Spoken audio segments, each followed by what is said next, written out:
Hi, this is Ruth Theresa with One Inspiring Woman, and today I have a ghost story for you.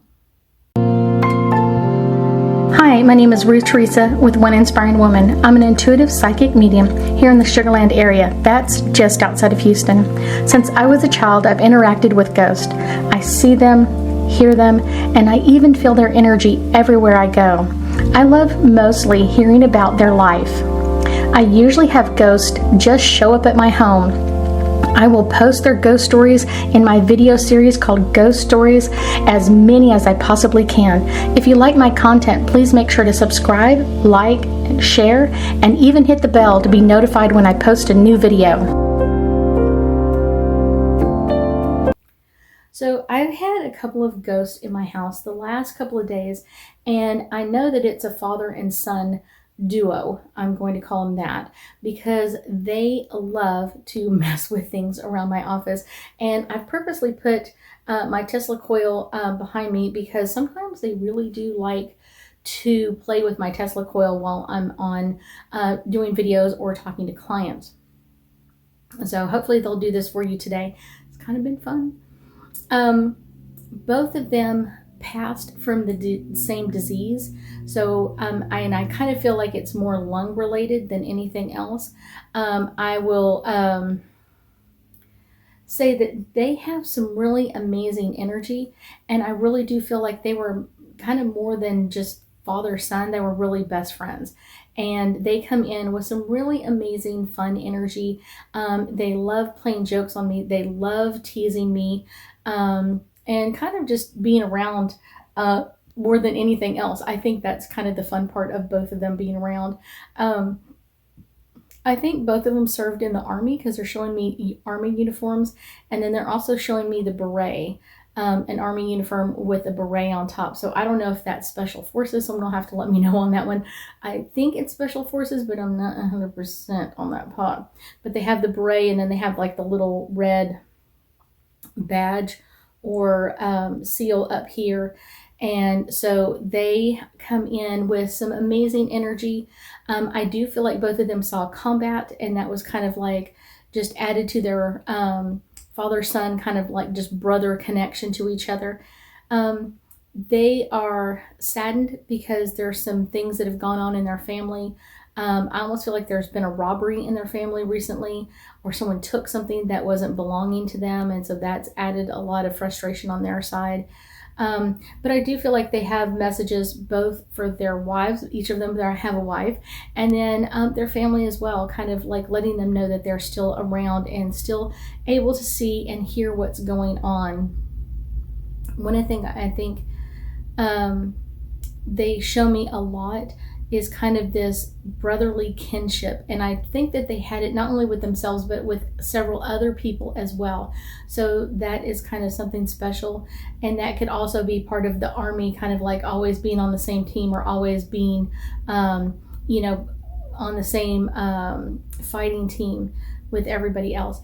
They are talking about either a car accident,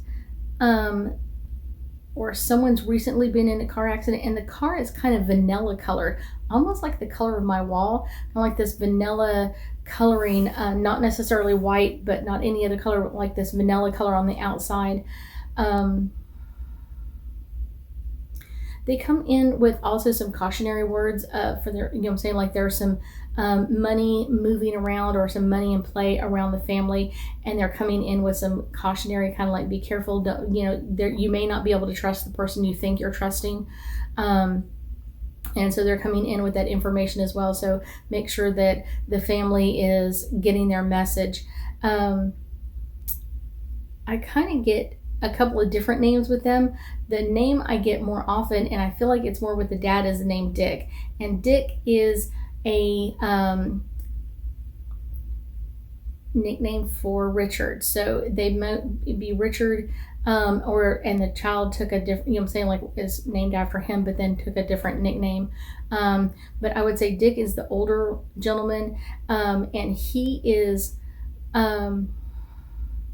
I want to feel like he fought in Korea, because the images he shows me of where he fought at looks a lot like Korea, more than it does Vietnam.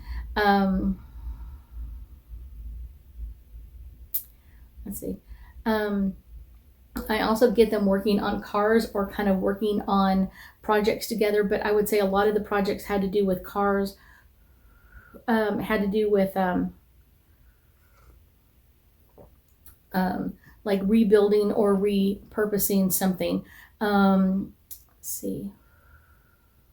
The sun is showing me kind of working on airplanes, working as an airplane mechanic or working on airplanes, and that may have been part of what he did in the military, but I also feel like he did other things as well.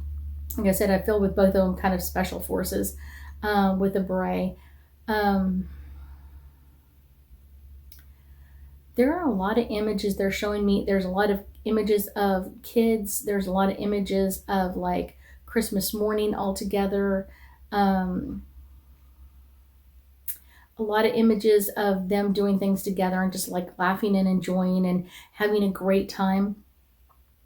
But I also feel like part of that camaraderie that they had was like they really didn't feel like they could tell other people about their combat situations. They didn't feel comfortable in kind of like sharing a lot of that information. And I know a lot of soldiers feel that way of, I don't really want to tell my family what I had to do to survive. And so you can just feel that in their heart, like they didn't care for what I had to do, but they also felt like they had to do it. It wasn't like, oh, this is a choice. It's something I have to do. But I also pick up a lot of animals around them. I feel like a guinea pig with a very white face, and then it's got coloring back around its shoulders. There's many, many dogs. There's a couple of cats, a horse, maybe even a pig or a chicken. It's kind of, they're just kind of like just throwing animals at me now. I guarantee you they are the funniest people ever. A great sense of humor, always laughing, always joking, always having a great time with each other, and always really feeling very positive for the most part. I feel like they were not very negative people. They may have had negative times, but they really tried to put the best outlook on what was going on with them. I do feel a lot of negative energy, especially around the dad. And I feel like that's basically his family of origin, like his parents, his brothers and sisters. That family was a lot of negativity. And when he got older, he's kind of like, I'm not doing this anymore. I'm doing complete positive change. And he became much more positive. He did get stuck in that energy from the past once in a while, but for the most part, he really did put it behind him and really wanted to continue to move forward and have the best outlook on life as he possibly could. I thank you for joining me today, and I know that we'll be talking again soon.